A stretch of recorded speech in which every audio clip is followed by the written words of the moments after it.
Hello बच्चों, paper में ज्यादा समय नहीं बचा और पेपर में जो मैथ के सवाल आएंगे वो यही आएंगे जो मैं आपको करा रहा हूँ। मोस्ट इंपोर्टेंट पार्ट है 25 नंबर का। जिस बच्चे ने ये मैथ का पूरा किया तो 100% उसका सिलेक्शन होगा, क्योंकि आपके मानसिक योग्यता और भाषा परीक्षा तो हर बच्चा सही करके आता है। तो चलिए शुरू करते हैं एक एक इंपॉर्टेंट क्वेश्चन। खंड सेकंड मिलेगा आपको पेपर में, वो अंगणित का मिलेगा, जिसमें क्वेश्चन नंबर 41 से शुरू होंगे और क्वेश्चन नंबर आपके 60 तक चलेंगे, यानी कि 20% आपके आते हैं मैथ के। और ये सारे पर्सन जो है मोस्ट इंपोर्टेंट है। आज की क्लास में हम लोग यही कंप्लीट क्लास करेंगे। 20 क्वेश्चन किस तरह के आपके पेपर में आते हैं, सारे सब्जेक्ट से मिक्स वाले हैं। तो चलिए देखिए शुरू करते हैं। 5000 रुपये 15% वार्षिक ब्याज दर से साधारण ब्याज पर उधार लिए और 3 वर्ष के बाद वापस किए, उसे कितनी राशि से हिसाब चुकता करना होगा। तो अंजू ने लिए थे 5000 रुपये। देखो, जो पैसे लेते हैं उधार उनको हम मूलधन कहते हैं। तो बच्चों यहाँ पे हमारा जो मूलधन है वो 5000 रुपये है।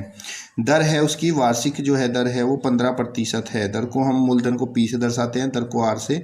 और 3 वर्ष के बाद वापस किए, जो समय है वो आपका 3 वर्ष हो गया। अब उसे कितनी राशि देनी पड़ेगी। तो राशि देने के लिए उसे भाई जब लौटाएगा तो वो क्या लौटाएगा, मूलधन और प्लस में जो उसका ब्याज आया सिंपल इंटरेस्ट, उतना ही तो लौटाएगा। अब पहले हम क्या करेंगे बच्चों, ब्याज निकालेंगे। तो साधारण ब्याज बराबर, जिसको सिंपल इंटरेस्ट कहते हैं, होता है मूलधन गुणा दर गुणा समय और भाग 100।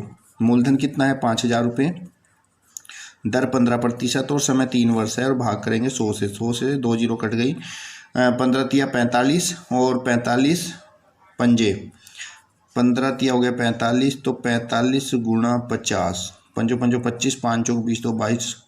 तो यहाँ पे ब्याज हो गया 2250 रुपये। अब कितने रुपए लौटाएगी हमसे, तो ये पूछा है कितने रुपए देकर हिसाब चुकता करेगी। तो बच्चों 5000 रुपये तो उसने लिए थे उधार से, और ये इतना उसके ऊपर ब्याज हो गया 2250 का। इनको जोड़ेंगे 0, 5, 2 और 7, तो 7250 रुपये चुकाकर उसका हिसाब पूरा होगा। ऑप्शन नंबर 4 आपका राइट आंसर हो जाएगा। अगला प्रश्न देख लीजिए, ये प्रतिशत से इंपॉर्टेंट है। एक स्कूल में 72 छात्र हैं, तो कुल जो के छात्र हैं, इंग्लिश पढ़ने वाले छात्र हैं 72, और 80 छात्र हिंदी के, हिंदी पढ़ने वाले छात्र हैं 80, तथा विज्ञान साइंस पढ़ने वाले छात्र हैं 48, और मैथ पढ़ने वाले गणित के जो छात्र हैं वो 160 हैं। तो अंग्रेजी पढ़ने वाले छात्रों का प्रतिशत बताओ कितना था। तो उसके लिए क्या करेंगे बच्चों, पहले हम टोटल सबको जोड़ लेंगे, कुल छात्र कितने हैं इनको प्लस करेंगे। 8 2 10, और यहाँ पे बच्चों आपका 6 4 10, 8 18, 18 और 7 25, और एक हासिल था हमारा 26 हो गया, और एक 2, तो कुल छात्र हैं बच्चों 260। अंग्रेजी का प्रतिशत पूछ रहा है कि अंग्रेजी पढ़ने वाले छात्रों का प्रतिशत क्या है। तो अगर हमें जिस भी सब्जेक्ट के प्रतिशत निकालना होगा उसके लिए क्या करेंगे, जो भी हमारे छात्र होंगे अंग्रेजी पढ़ने वाले छात्र अपॉन में टोटल कुल छात्रों इंटू में 100 कर देंगे। तो यहाँ पे अंग्रेजी पढ़ने वाले छात्र कितने बच्चों 72 हैं, और टोटल छात्र हैं 260, और गुणा में 100 कर देंगे तो आपका प्रतिशत निकल के आ जाएगा। 0 से 0 काट देंगे और ये हमारा कैंसिल हो जाएगा यहाँ से बच्चों। 2 से 2 पंजे 10, और 2 एकम 2, 2 तिया 6। तो बच्चों यहाँ पे टोटल छात्र ना 360 थे, यहाँ पे 360 लिखिए बच्चों। 0 से 0 काट दिया हमने, और 2 पंजे 10, 2 एकम 2, 2 अट्ठे 16 आएगा। 18 चौक 72, 4 पंजे कितना हो गया बच्चों 20। तो टोटल इंग्लिश पढ़ने वाले जो छात्र हैं वो आपके 20% है। यहाँ पे बेटा प्लस ध्यान से करना, जोड़ने में 360 था, हमने 260 लिख दिया क्योंकि 2 हासिल भी तो थे इसलिए। अगला प्रश्न देख लीजिए। कार्य और समय का प्रश्न बार बार पेपर में पूछा जाता है और इंपॉर्टेंट भी है। देखो प्रश्न को कैसे करना है। किसी कार्य को 3 व्यक्ति ABC, ए जो है काम को 12 दिन में कर लेता है, और बी जो है वो काम को 20 दिन में कर लेता है, और सी जो बंदा है ये काम को 24 दिन में पूरा कर लेता है। कह रहा है अगर तीनों मिलकर एक साथ काम को कर लें तो वो कितने दिन में कार्य पूरा होगा, हमें ये बताना है। तो बच्चों अगर ए 12 दिन में काम करता है तो 1 दिन का काम हम इसका निकाल लेंगे। 1 दिन में जो 1 है वो 1/12 करेगा। हमेशा आपको जितने भी दिन में काम देता है उसका 1 दिन का काम निकालिए। आप बी का 1 दिन का काम हो जाएगा 1/20, और सी का 1 दिन का काम हो जाएगा आपका 1/24। एक एक दिन का काम आपको पहले निकालना है। उसके बाद हम तीनों का 1 दिन का काम निकाल लेंगे। तीनों का 1 दिन का काम, तो 1 दिन में कितना करेंगे। देखो ए जो है 1 दिन में करता है 1/12, बी करता है 1/20, और सी करता है 1/24। तो तीनों 1 दिन में करेंगे। इनको तीनों के काम को जोड़ लेंगे, 1/12, 1/20 और 1/24। 12, 20 और 24 का एलसीएम ले लेंगे। 12, 20, 24 का एलसीएम कितना होगा बच्चों, इनका एलसीएम आ जाएगा 120। ठीक है, तो 12 दशा में 120 होता है बच्चों, और 20 छिक्का 120 और 24 पंजे 120, इनको जोड़ लेंगे हम। 10 6 16 और 5 21, तो 21/120। इसको हम हल कर लेंगे बच्चों। हल करने पर 3 7 21, 3 चौक 12 और 0 कितना हुआ बच्चों हमारा 7/40 हुआ हल होके। अब हमसे पूछ रहा है कि तीनों मिलकर काम, तो ये तो तीनों का 1 दिन का काम था, और कार्य समय उल्टे होते हैं। अगर 1 दिन का काम इतना है तो कुल समय काम करने में लगेगा, उसको उल्टा कर देंगे 40/7। ये हो जाएगा 7 पंजे 35, 5 40, तो 5 सही 5/7 दिन इसमें लगेंगे। ऑप्शन नंबर 1 आपका राइट आंसर होगा। कभी भी ऐसा सवाल आता है आपका तो उसके लिए क्या करो, पहले आप सबका 1 1 दिन का काम निकालिए। ठीक है, 1 1 दिन का काम निकालकर तीनों का 1 दिन का काम निकालो। तीनों को 1 दिन का काम तीनों को जोड़ देंगे, जोड़ के जो भी आंसर आएगा वो हमारा 1 दिन का काम है, लेकिन हमें तो बताना कि कुल समय कितना लगेगा। तो हम इस काम को उल्टा कर देंगे, यानी कि अंश को हर को अंश कर देंगे, और ये हमारा कुल समय पता चल जाएगा। इसको यहाँ पे सिंप्लीफाई करके 5 से 5/7 आ जाएगा। अगला प्रश्न देखिए, प्रश्न संख्या 53 इंपॉर्टेंट है।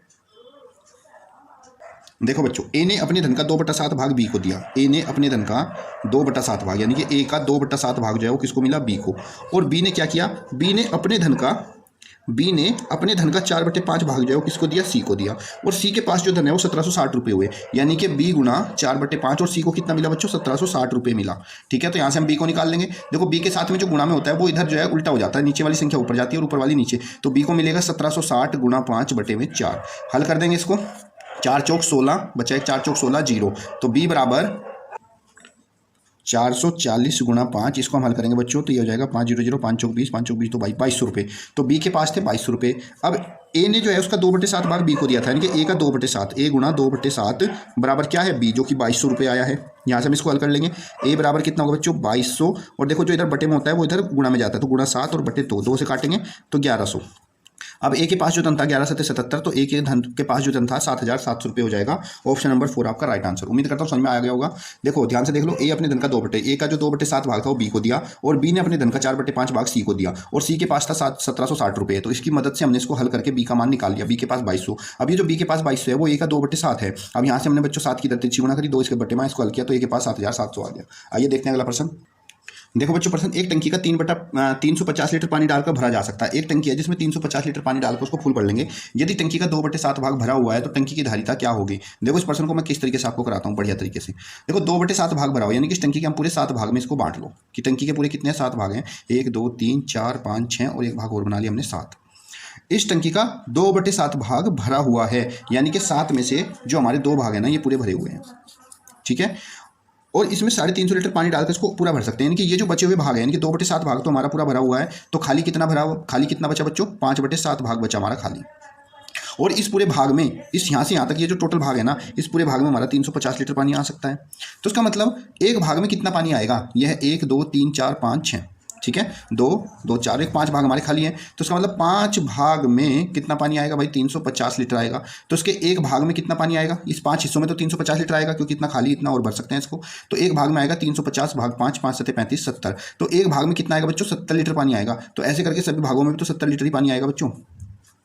तो टोटल कितना पानी आ सकता है, टोटल तो 7 है, तो 7 7 49, 490 लीटर इसके अंदर पूरा पानी आ सकता है। तो इस तरीके से आप हल कर सकते हो ऑप्शन नंबर 2। और दूसरा तरीका आपको मैं बताता हूँ कैसे करेंगे। अगर आपको दूसरा तरीके से करना है तो आप मान लीजिए भाई टंकी की जो टोटल धारिता है वो x है, x का 2/7 भाग भरा हुआ है, तो x में से 2x/7 माइनस करेंगे और ये खाली भाग बचेगा जो कि किसके बराबर होगा, 350 लीटर के बराबर होगा। हल कर लेंगे, 7x माइनस के 2x बटे में 7 बराबर 350, 7 में से 2 गए 5x/7 बराबर 350 होगा, बिल्कुल ऐसे ही।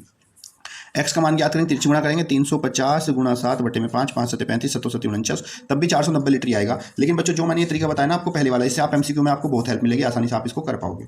अगला प्रश्न देखिए, प्रश्न संख्या 56। ये तो बहुत ही आसान प्रश्न है। कह रहा है कि अगर यह हमें दे रखा है 999999 को हम 33 से भाग करते हैं तो हमारा कितना उत्तर आएगा। देखो 33 दिया 99 हो गया।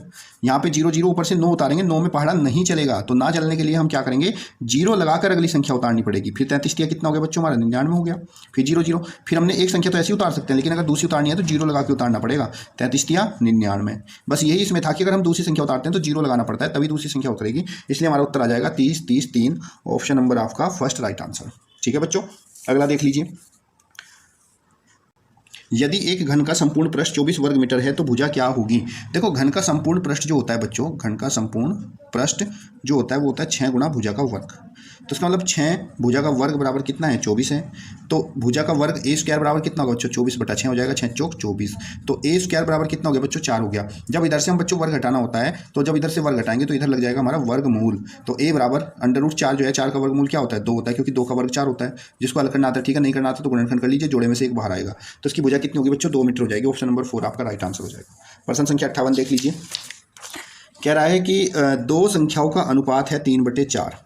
दो संख्या मान लो, एक संख्या ए है और एक संख्या बी है, इनका अनुपात 3/4 है और उनका योग है 420। टोटल जो योग है वो 420 है। तो इनमें छोटी संख्या क्या होगी, हमें ये बताना है।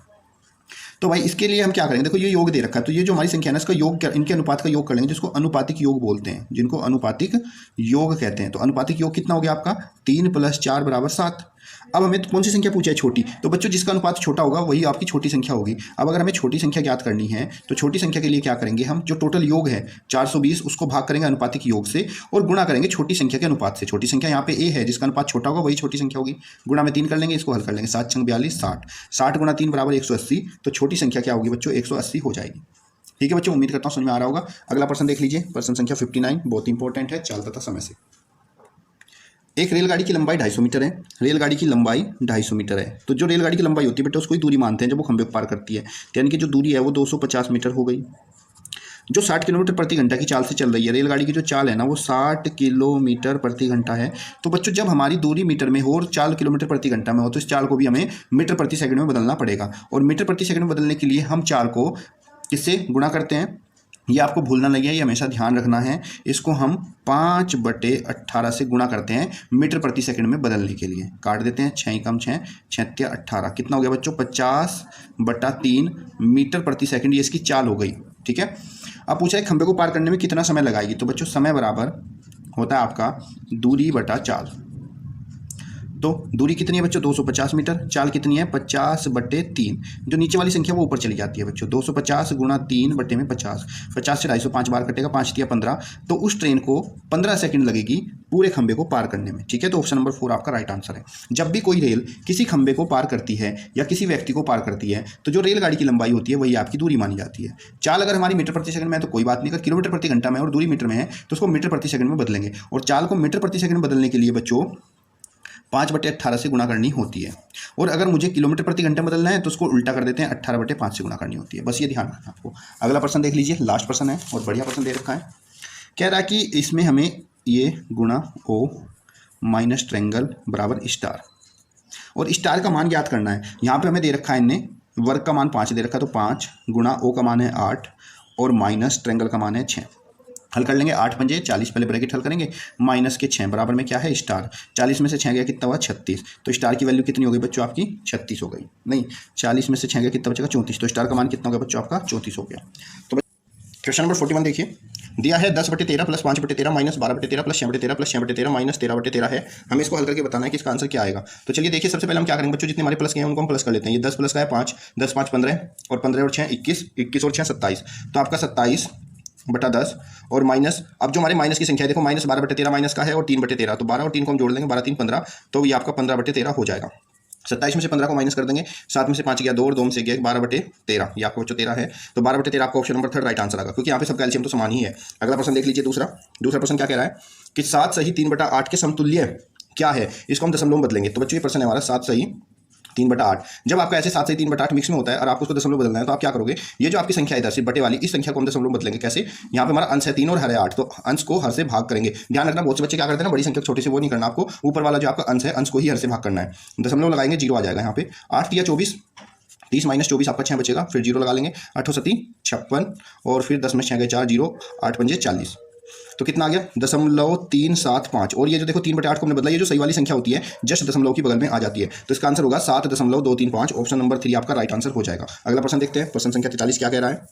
प्रश्न संख्या 43 में पूछा गया है, देखो प्रश्न है, अंक 75208 से बनने वाली 5 अंकों की सबसे बड़ी सम संख्या क्या होगी। हमें सबसे बड़ी सम संख्या बनानी है। तो जब बच्चों बड़ी से बड़ी संख्या बनाती है दी गए अंकों, तो पहले अंकों को घटते हुए क्रम में लिखते हैं। लेकिन अगर मुझे ये सम संख्या बनानी है, तब सम संख्या के लिए मेरा जो इकाई का अंक होगा, सबसे बाद का अंक, वहाँ पे मुझे सम संख्या चाहिएगी। अब यहाँ पे देखो सम संख्या 2 है, 0 है और 8 है। और अगर मुझे बड़ी से बड़ी संख्या बनानी है तब हमारी बाद वाली संख्या ना सबसे छोटी होगी, लेकिन सम बनानी है तो सम वाली सबसे छोटी क्या है? 0। तो यहाँ पे हम 0 रख लेंगे और बाकी की जो संख्या उनको घटते क्रम में लिख देंगे। आपकी 8 7 5 2 और 0। तो आपका संख्या बन जाएगी 87,520। ये आपकी सम संख्या होगी, इन्हीं अंकों से मिलकर बनेगी। ऑप्शन नंबर आपका दूसरा राइट आंसर होगा। अगला प्रश्न देख लीजिए। अगले प्रश्न में बोल रहा है कि 24 64 और 120 का एलसीएम क्या होगा। इसमें हमें बच्चों एलसीएम बताना है। तो हमारा 24 64 और 120 का हम यहाँ पे एलसीएम ज्ञात करेंगे। एलसीएम तो आप लोगों को पता ही है कैसे निकालते हैं। इसके हमें बाजू गुणनखंड करेंगे 2 से, 24 12 बार, 2 3 6, 2 दूनी 4 32 और 60 दूनी 120। फिर 2 से करेंगे, 2 6 12 16, 3 से, फिर 2 3 6, 2 8 16 और 15। फिर आप 2 से 3 और 2 4 8, 15 ऐसी रहेगा। फिर 2 से 3, 2 दूनी 4, फिर 15 ऐसी रहेगा। इनके बाजू गुणनखंड की गुणा कर लेंगे, 2 दूनी 4 दूनी 8 दूनी 16 दूनी 32 और 32 दिया 3 दूनी 6, 3 3 96 और 96 5 गुणा करेंगे तो कितना 960 आ जाएगा। तब इसका एलसीएम आपका कितना होगा बच्चों? 960। ऑप्शन नंबर 3 आपका राइट आंसर है। अगला प्रश्न देख लीजिए, बहुत ही इंपॉर्टेंट प्रश्न है ये, बस वाला हर सवाल में आता है, तो हर पेपर में आता है और हर साल आता है। ठीक है बच्चों, चलिए देखिए प्रश्न एक बस किसी स्थान के लिए 10:05 पर चलती है और अपने गंतव्य स्थान पर 3:40 पर पहुंच जाती है दोपहर में, तो सिर्फ कितना समय लगा बस को ये बताना। तो बस जो है ना बच्चों सुबह ही निकली थी, सुबह ही बस निकली, तो सुबह के टाइम को हम AM कहते हैं। तो 10:05 AM पर चली और ये दोपहर में पहुंची। दोपहर में कब? 3:40 पर पहुंची। तो बच्चों ये समय हमारा AM है और ये समय हमारा PM है। लेकिन जब हम इनकी ड्यूरेशन निकालते हैं, समय निकालते हैं, तब हमें समय को ना AM PM में नहीं, इनको घंटों में रखना होता है। तो ये 3:40 PM है। जो हमारा AM का समय होता है वो तो ऐसे ही रहता है, ये 10 और 5 घंटे हो गए। और जो हमारा PM का समय होता है जैसे 3:40 है, तो इसको हम घंटों में बदलने के लिए 12 इसमें जोड़ देते हैं। जब भी हमारा PM के बाद का होता है इसको जोड़ेंगे तो 12 3 15:40 हो जाएगा, 15:40 आवर्स। तो ये 10-5 घंटे पर चली थी और 15:40 घंटे पर पहुंची। हमें बताना है समय कितना लगा। अब हम क्या करेंगे, जो इसका पहुंचने वाला समय था 15:40 घंटे, इस 15:40 घंटे में से हम लोग 10-5 घंटे को माइनस कर देंगे। 10-5 घंटे को माइनस करेंगे, 10 में से 5 गया 5, आपका 3:35 हो गया, और 15 में से 10 गया 5। तो इस बस को टोटल 5 घंटे 35 मिनट लगे। ऑप्शन नंबर 3 आपका राइट आंसर होगा। ठीक है बच्चों, ये समझ में, ये ध्यान रखना, जब AM PM का चक्कर होगा तो PM को हम घंटों में बदल लेंगे 12 जोड़कर। अगला प्रश्न देख लीजिए, बहुत ही आसान है अगला प्रश्न। इसे कह रहा है कि शब्दों में कैसा लिया, तो 389 है और ये 607 है, तो बहुत ही ज़्यादा आसान है, हर बच्चा कर लेगा। 389 और 607 कहाँ पे है, ये रहा 389, 389, 607। ऑप्शन नंबर 1 आपका राइट आंसर होगा। चलिए देखते हैं प्रश्न संख्या 47।